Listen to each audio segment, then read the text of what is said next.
Salut, bienvenue sur la chaîne. Ici, nous parlons de mindset positif, d'attitude optimiste face à la difficulté. Nous parlons d'intégration d'un nouvel environnement. Euh, Nous parlons également de développement professionnel et personnel. Je suis Franck, pour ceux qui ne me connaissent pas et qui sont nouvellement sur la chaîne. Je suis un immigrant au Canada, ressortissant de l'Afrique. J'ai immigré au Canada il y a quelques temps et j'ai décidé de partager avec ma communauté mon vécu au quotidien, de partager de l'information que j'ai qui pourrait aider les personnes qui sont également en train de vivre ce parcours d'immigration et d'insertion en société canadienne. Vraiment, l'idée, c'est pouvoir donner de l'information à ceux qui en ont besoin et aussi de pouvoir permettre à ceux qui sont dans ce pays-ci et qui n'ont pas forcément ce parcours d'immigration de connaître aussi ces émotions par lesquelles ceux qui immigrent passent au quotidien. Ça peut effectivement déclencher pour quelques personnes des sentiments de l'empathie ou encore développer toute autre forme d'émotion qui pourraient pousser quelqu'un à tendre la main à une personne qui arrive nouvellement dans ce pays. Alors, ce soir, je partage avec vous 5 émotions par lesquelles nous passons, les personnes qui immigrent, lorsqu'elles arrivent dans ce pays. Et je n'ai pas la prétention de dire que c'est des choses qui arrivent à tout le monde ou alors qui arrivent dans l'ordre que je vais annoncer. Mais tout simplement, on peut être à l'étape 1 ou à l'étape 3 ou à l'étape 4 au même moment ou de manière consécutive ou encore totalement de manière indépendante. Donc, restez avec nous jusqu'au bout de la vidéo pour pouvoir connaître quelles sont ces étapes. Je vais commencer par la toute première étape qui est la lune de miel. Dépendamment de comment se passe votre intégration ou votre voyage pour venir au Canada, ça va vraiment être très différent d'une personne à une autre. Mais moi, je vais parler de ce qui arrive à la plupart des personnes parce que je côtoie aussi beaucoup de personnes qui sont immigrantes, qui ont déjà fait de très longues années au Canada et d'autres qui sont encore dans le cheminement vraiment, qui arrivent tout nouvellement. Et donc, je peux faire des constats au quotidien et oui, je peux donc, sans m'appuyer sur des statistiques euh, énormes, prouver aussi, mais du fait de ce que je vois habituellement, je peux aujourd'hui dire, OK, ça c'est quelque chose que je peux plus ou moins avoir vérifié. Ce n'est pas scientifique, comme je le dis déjà, mais vraiment, je parle d'expérience personnelle. Alors, la première étape ici, c'est la lune de miel. Quand vous arrivez nouvellement dans un pays comme le Canada, dépendamment de la période à laquelle vous allez choisir d'arriver, franchement, on est dans un état souvent comme l'extase, c'est-à-dire que vous arrivez nouvellement dans le pays, si on est arrivé surtout pendant l'été, l'environnement est tellement beau. Moi, je me rappelle quand je suis arrivé, c'était vraiment la période de l'été et tout semblait parfait. C'est-à-dire que quand vous allez au centre-ville, vous êtes fasciné par les buildings, par les constructions, par la propreté, par toutes ces choses qui vraiment que les gouvernements font au quotidien pour pouvoir entretenir justement l'environnement aussi impeccable qu'il est. Donc je parle du cas du Canada et franchement c'est quelque chose qui vous met dans d'autres émotions.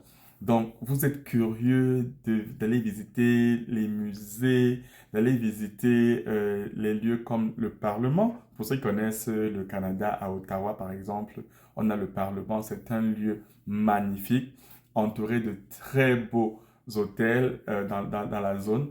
Donc quand on regarde tout ça, on se dit juste, oh mon Dieu, j'ai fait le bon choix d'être ici.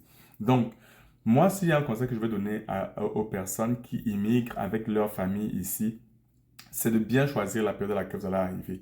Je vais suggérer, vraiment, ce n'est pas obligatoire, mais je vais suggérer de choisir d'arriver pendant l'été. Pourquoi pendant l'été? Parce que le climat est plutôt favorable. Si on arrive des pays chauds comme c'est le cas dans plusieurs pays d'Afrique, on arrive ici pendant l'été. Vraiment, on reste dans les mêmes températures que dans nos pays. Donc, il n'y a pas vraiment de choc en ce qui concerne le climat à ce moment-là. C'est favorable pour les enfants, c'est favorable pour les grandes personnes. Donc, vous avez le temps d'apprécier l'environnement, de sortir, de vous amuser, d'aimer le pays dans lequel vous êtes arrivé. Maintenant, une fois que vous allez traverser cette étape de lune de miel où tout vous semble beau, tout semble avoir été très bien organisé, tout est bien orchestré, tout est parfait dans le pays dans lequel vous êtes, vous allez aussi vivre l'étape suivante. L'étape suivante, c'est le choc culturel.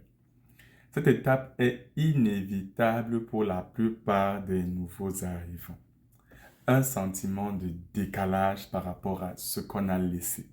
On peut être surpris dès les premiers jours par quelque chose, moi c'était le cas, la froideur de l'environnement.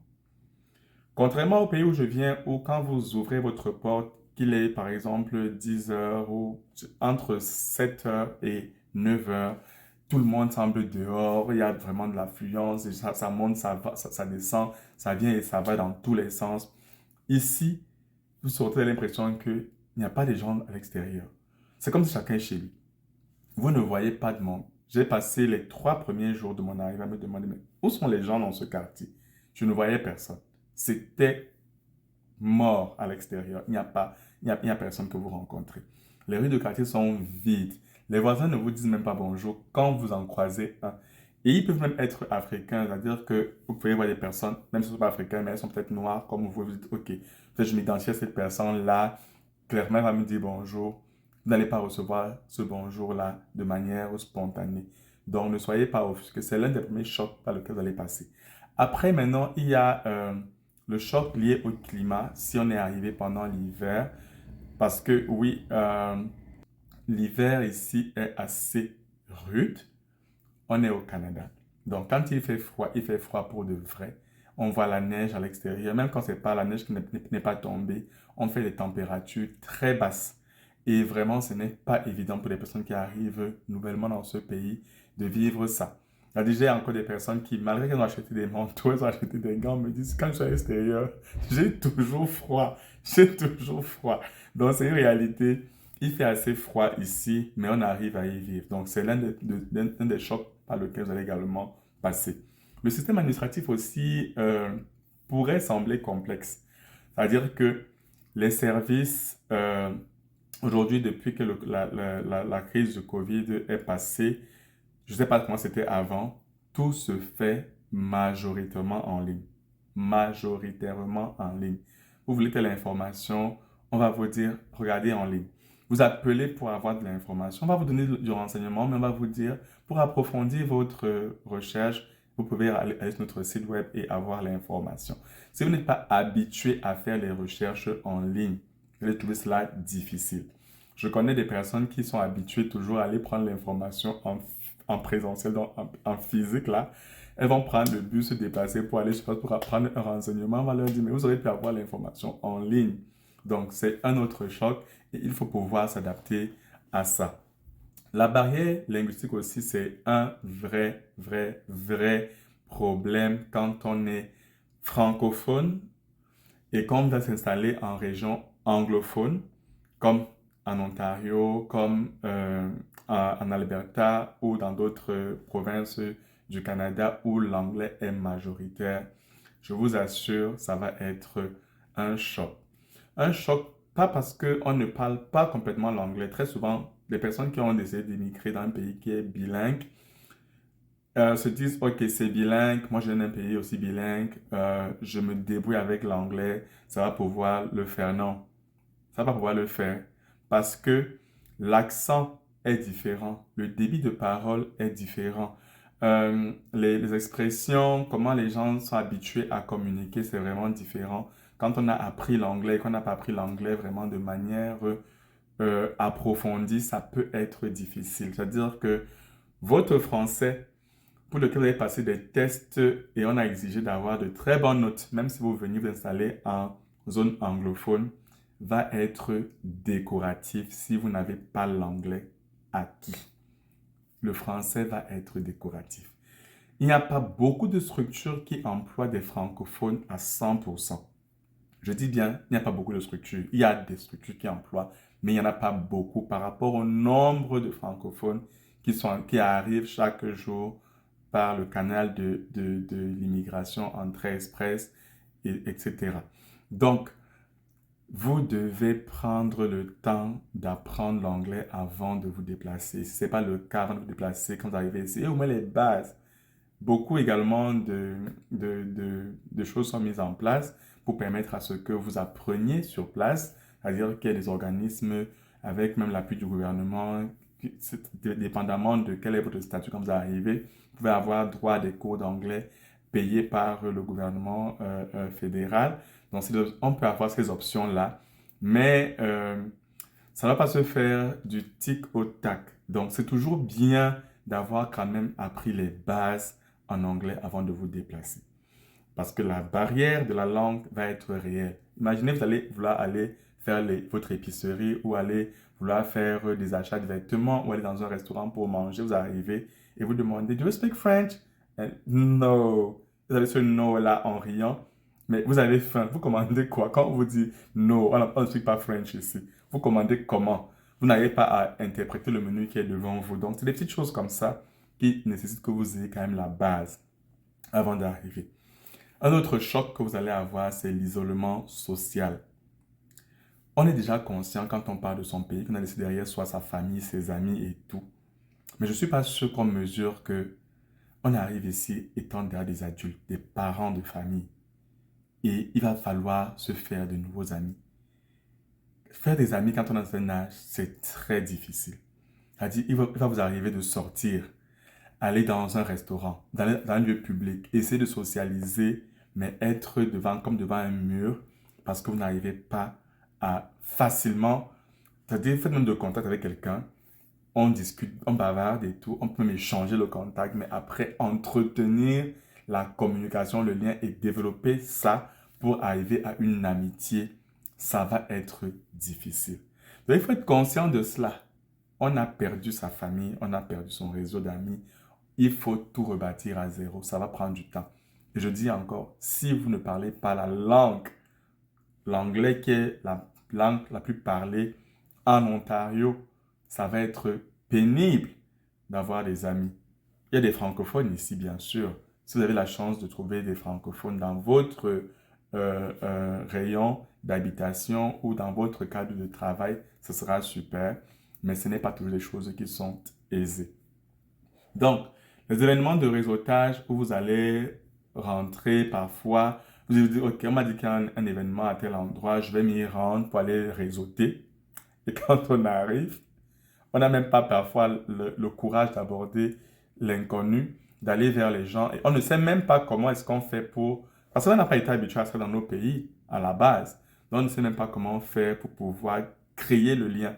C'est-à-dire, si vous n'avez pas la compétence clé qu'on appelle aisance relationnelle, vous allez avoir de réelles difficultés. Mais devant ces difficultés-là, il faut toujours trouver une solution. Et cette solution-là va dépendre de qui de vous. C'est à vous de faire le premier pas. C'est à vous d'aller créer le contact. C'est à vous d'aller entretenir des relations avec les personnes que vous rencontrez pour pouvoir construire des liens de confiance, pour pouvoir après construire des relations qui vont aller très loin. Ça prend le temps, mais ce n'est pas impossible. Une autre frustration à laquelle j'ai envie de faire allusion, c'est la frustration avec les habitudes alimentaires. C'est-à-dire que vous quittez de votre pays où vous avez vos bonnes épices. Bon, bonnes, ça dépend de chaque personne. Vraiment, non pas qu'ici, il n'y a pas de bonnes épices, mais vous avez des épices auxquelles vous êtes familière. Vous arrivez ici, la nourriture n'est pas exactement celle que vous mangez chez vous. Il y a tout ici. Il y a le porc, il y a la viande de bœuf, il y a le poisson. Peut-être pas toutes les variétés que vous avez en Afrique, mais il y a les variétés ici. Dépendamment de là où vous êtes installé, vous pouvez trouver même des marchés, des épiceries africaines qui proposeront à peu près tout ce que vous recherchez. Et là, ce sera super pour vous. Mais ce n'est pas le cas pour tout le monde. Je peux aller m'installer, je prends un exemple à Pembroke, par exemple. C'est dans la région de l'Ontario, la province de l'Ontario. Et j'arrive là-bas, il n'y a pas d'épicerie africaine. C'est à 2 heures d'Ottawa. Mais c'est là que je vais résider, m'installer, parce que c'est là que je vais trouver un travail ou un logement, ou alors les personnes qui ont souhaité m'accueillir résident dans ce secteur-là. Vous devrez vous habituer à manger différemment et aussi éduquer vos enfants à manger différemment. Quand on immigre dans un pays, on va essayer du mieux qu'on peut de s'adapter. On ne perd pas forcément sa culture, ses valeurs et tout, mais on a besoin également de prendre conscience qu'il y a une réalité par rapport à là où on est aujourd'hui. Tout ne sera pas identique avec notre pays d'origine. On n'est plus dans notre pays d'origine, donc il va falloir faire des petites concessions. Quelques personnes prennent l'initiative avant de voyager de faire des provisions, c'est-à-dire d'avoir ses épices dans son sac pour pouvoir, ou même pendant les premiers mois ou les premières années même, pouvoir reproduire les plats qu'on avait chez nous. Parce que les épices, c'est quand même quelque chose qui fait la particularité des repas africains. Si on donne n'importe quel poisson ici ou n'importe quelle viande, tu mets tes épices, tu agences comme tu peux et tout, tu vas retrouver à peu près des saveurs. Donc, c'est à peu près les différents chocs par lesquels vous allez passer. Mais comme je le dis, à chaque fois, il faut toujours trouver le moyen de pouvoir tirer son épingle du jeu, s'adapter.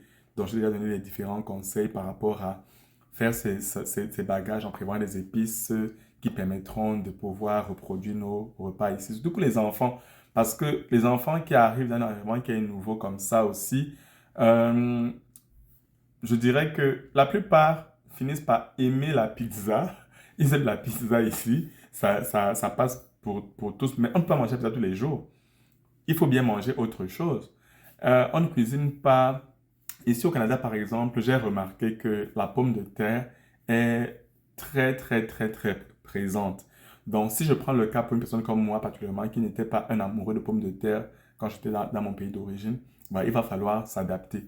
Ici, on le mange en purée de pommes de terre, on le mange en gratin, on le mange sous différentes formes en frites et tout. Donc, ça va vraiment dépendre de chacun. Mais il y a cette possibilité-là de pouvoir reproduire ces repas-là si on a un peu de créativité culinaire, j'ai envie de dire.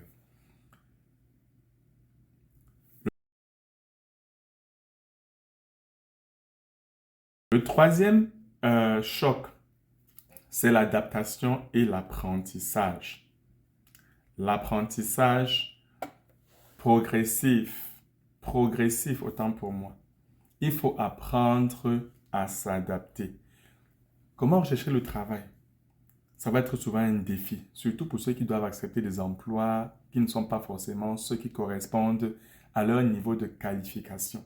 Ça peut être un choc pour beaucoup de se dire, j'ai fait ma procédure d'immigration, on m'a demandé de faire l'équivalence des diplômes, on m'a demandé des lettres de référence écrites, signées par mon entreprise qui justifiaient ma CNP, c'est-à-dire que le poste que j'occupais, on voulait savoir si c'était vraiment les compétences match avec la CNP que j'ai choisie. Ce qui se passe, c'est que la CNP, je vais mettre ça en détail dans la description pour que vous ayez bonne compréhension de ce dont je parle.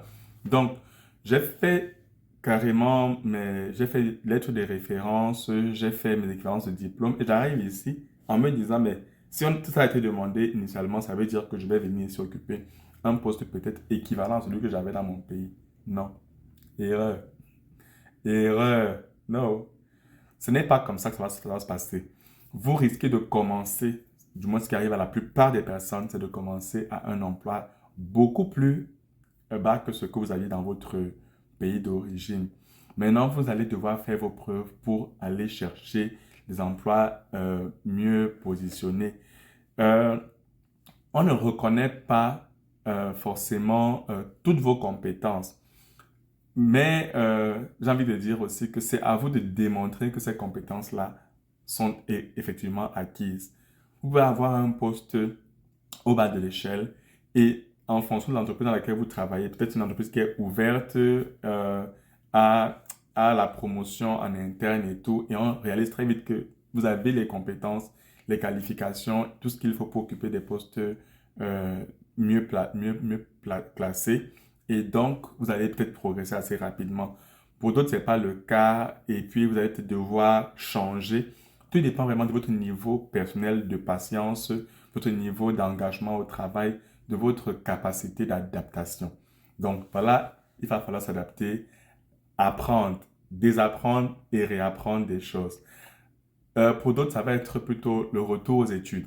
Ils vont choisir de, OK, pour ne pas, peut-être j'arrive dans un pays qui est nouveau, j'ai travaillé dans mon pays avant de venir ici, mais ce que je faisais par le passé dans mon pays n'était pas forcément quelque chose que je faisais par passion, c'est pas l'amour, c'est que j'avais comme mon premier amour professionnel, mais je l'ai fait parce que c'est ce que j'avais trouvé dans mon pays. Alors j'ai la chance de recommencer à zéro. Pourquoi ne pas choisir quelque chose que j'aime, qui est ma passion? Ou alors même, j'ai envie de faire un revirement de carrière complètement et apprendre autre chose parce que j'ai déjà mis de longues années à faire la même chose dans mon pays. Donc, ça va prendre un retour aux études et beaucoup de gens également choisissent cette option-là.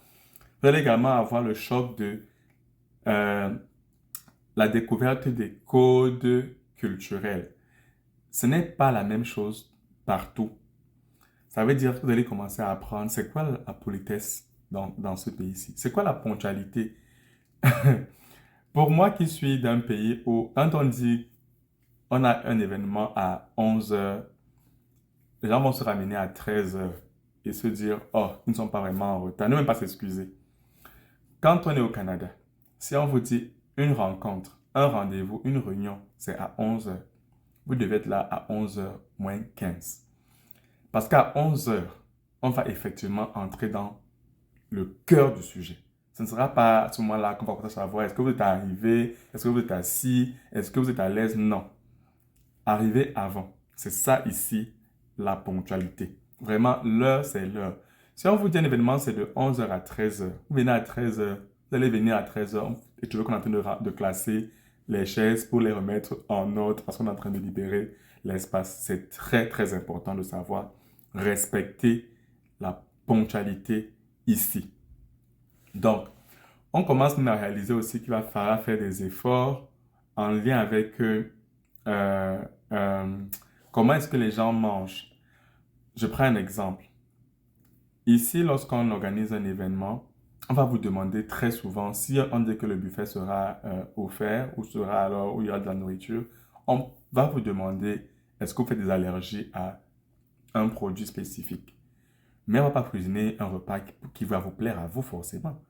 Donc, vous devrez vous adapter à manger ce qui est proposé. Et ce n'est pas toujours à votre goût, mais ça prend également de vous adapter à cela. C'est la nouveauté. Moi, je me rappelle, je suis allé dans un restaurant avec une amie à Montréal et elle a commandé un repas. Je ne sais pas si elle même savait ce que c'était ce qu'elle commandait. Et quand on a posé le repas sur la table, elle a à peine mangé 2 bouchées qu'elle n'en voulait plus. Donc, c'est la réalité que nous avons ici. Parce que, ce qu'elle a commandé, elle ne connaissait pas les composantes du repas. C'est pas qu'il n'était pas bon, mais il n'était pas forcément à son goût.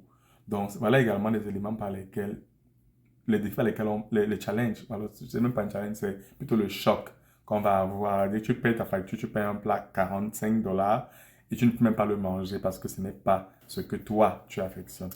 Une chose aussi super importante qu'il va falloir apprendre, bien sûr, qui rentre dans le cadre de l'adaptation, ça va être le développement d'un réseau relationnel. Ici, vous allez apprendre à construire des relations dans le cadre d'activités de réseautage. Le réseautage, c'est quelque chose qui est extrêmement important ici. La plus grande chose au Canada, j'espère que c'est aussi le cas dans le monde entier même, c'est la richesse humaine. C'est les gens que vous connaissez. C'est l'être humain. Parce que l'être humain détient des ressources. Il détient des informations. Il a une source de soutien multiforme. Vous devez absolument développer un réseau relationnel important. Donc, ça va passer par plusieurs choses. Je crois que je l'ai dit tout à l'heure. C'est-à-dire, c'est vraiment être capable de se rendre à des événements de réseautage. Ça peut être des formations, ça peut être juste des événements comme ça, multiculturels ou pas multiculturels. Vous avez entendu parler d'une soirée, vous avez entendu parler d'un événement qui va rassembler du monde et tout. Vous vous y rendez.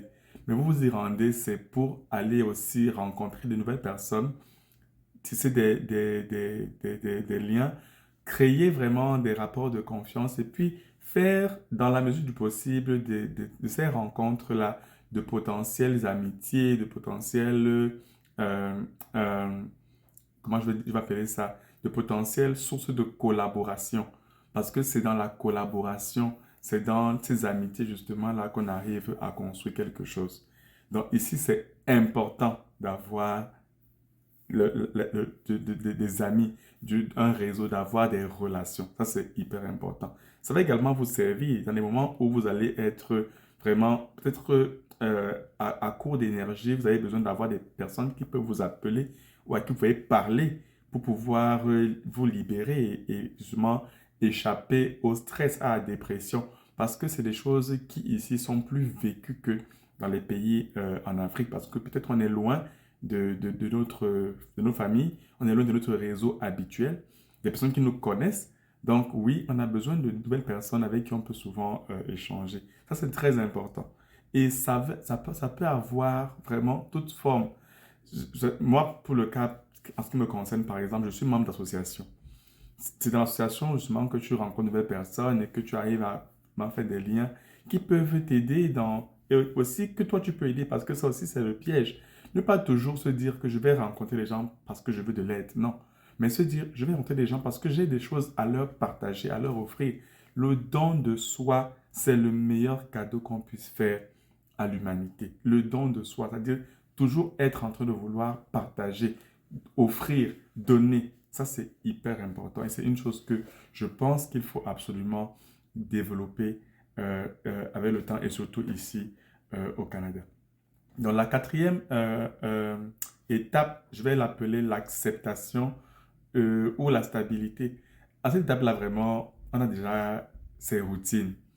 On a déjà compris c'est quoi les défis qu'il faut surmonter, c'est quoi les habitudes de la nouvelle vie et tout. Et on commence vraiment euh, à accepter ça et à s'habituer. On a même un sentiment d'appartenance. Certains commencent vraiment à se sentir chez eux, c'est-à-dire qu'ils n'entrevoient plus la vie ailleurs que au Canada. Donc oui, c'est vraiment, on arrive même à trouver des amis qui peuvent nous inviter à venir passer le Noël dans leur famille. Et ça devient notre famille, hein, parce que votre famille, c'est les personnes qui se situent à côté de vous, hein, dans l'immédiat, qui peuvent vous apporter le soutien dont vous avez besoin, moi, vous avez besoin. Parce que vous pouvez avoir une famille, votre famille aujourd'hui est peut-être en Afrique. Si vous tombez ici aujourd'hui, vous êtes malade, personne ne peut vous amener à l'hôpital ou personne ne peut vous apporter une aide. Ça va se passer comment? Ce sont les personnes qui sont dans votre environnement immédiat là, avec qui vous avez construit des liens de confiance, des rapports solides et tout, qui sont votre famille désormais. Et il faut pouvoir l'accepter et pouvoir entretenir ces relations. Donc, vous commencez même à avoir des réussites personnelles, c'est-à-dire au travail, on vous apprécie, on vous admire, votre travail est célébré et tout. Vous commencez à trouver que, mais effectivement, j'arrive aujourd'hui à me fondre dans la masse.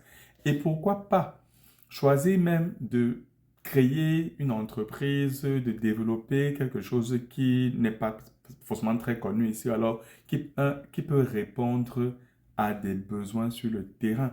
Et c'est à ça qu'on invite les personnes qui sont venues dans le cadre de l'immigration ici. C'est pour apporter de la richesse, partager votre richesse avec le pays qui vous accueille. Et on a toujours quelque chose à apporter, on a toujours quelque chose à donner, à offrir. Parce qu'effectivement, ici, il peut y avoir des personnes qui ne savent pas comment, par exemple, je prends un exemple tout bête, c'est que on arrive ici et on se rend compte que mais, quand on veut se rassembler dans le cadre d'un événement festif et tout, peut-être un événement afro, et on cherche un traiteur qui va proposer les menus que nous on veut manger. Il n'y a pas de traiteur, il n'y a pas de restaurant euh, euh, spécifique pour nous. Mais vous créez votre restaurant, vous offrez ce service-là. J'ai fait quelques restaurants afro dans la ville et tout. Parfois, les standards ne sont pas toujours ça. Vraiment, il y a bien un effort qui est fait, mais ce n'est pas toujours le super VIP et tout. Et pourquoi pas venir avec cette idée de, OK, moi je vais proposer des standards élevés, des normes plutôt de niveau international, mais je propose de la cuisine africaine. Ça peut passer par beaucoup d'autres choses. Je vois beaucoup de confrères ici qui sont dans la construction et vraiment qui peuvent apporter également un soutien à la communauté afro-descendante. C'est super important et c'est pas seulement un service offert aux afro-descendants, mais c'est un service offert à toute personne résidant au Canada. Donc, c'est cette expertise-là qu'on a besoin que les gens viennent partager. C'est pour ça que les gens immigrent. Donc, c'est une étape où effectivement on se sent déjà chez soi, on est à la maison.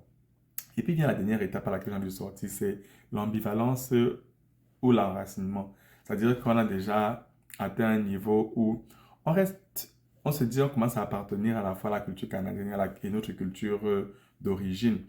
On a ce sentiment de ne aussi quelquefois jamais totalement être reconnu à 100% dans la culture canadienne. Et quand on parle de notre culture maintenant, parce que nous on vit déjà un peu loin, les gens de chez nous aussi se disent déjà, oh toi tu es déjà euh, un blanc. D'autres disent même, entre guillemets là, tu es un Américain ou tu es un Benguis, comme on dit dans certains de nos pays. Donc, on arrive à cette étape-là. Mais d'autres aussi sont tellement enracinés que oui, ils se sentent très à l'aise ici, chez eux. Ils ne pensent même plus un jour à retourner dans leur pays d'origine. C'est déjà leur maison ici. Leurs enfants ont fait les études ici et pensent justement s'installer davantage avec leur famille, future famille, bien sûr, ici. Et oui, on ne pense plus forcément à retourner chez soi. Mais il y a aussi des personnes qui, malgré tout ça, rentrent toujours chez eux. Je connais des familles qui prennent l'avion, les parents surtout, les grands-parents, qui prennent l'avion chaque année pour retourner au pays, passer comme 2, 3 mois, parce que oui, il y a toujours ce besoin de ressourcement, de reconnexion avec notre pays d'origine et tout. Et ce sentiment aussi parfois que non, on a quelque chose à donner à notre pays. Donc, ce qu'on a appris ici, on veut partager cette expertise-là et ces compétences-là avec le pays d'origine. Donc, on vit un peu entre les deux. Tout je parle d'ambivalence. Donc, voilà globalement les différents points que je voulais aborder avec vous ce soir. Mais l'idée surtout, c'est de savoir que, quelle que soit l'étape par laquelle vous passez, que vous soyez à l'étape, la première étape, à la deuxième étape, à la troisième, à la quatrième, ou que vous viviez tout ça au même moment de manière vraiment mélangée et tout, plusieurs personnes passent par là. Plusieurs personnes vivent cette situation. Ce n'est pas inconnu.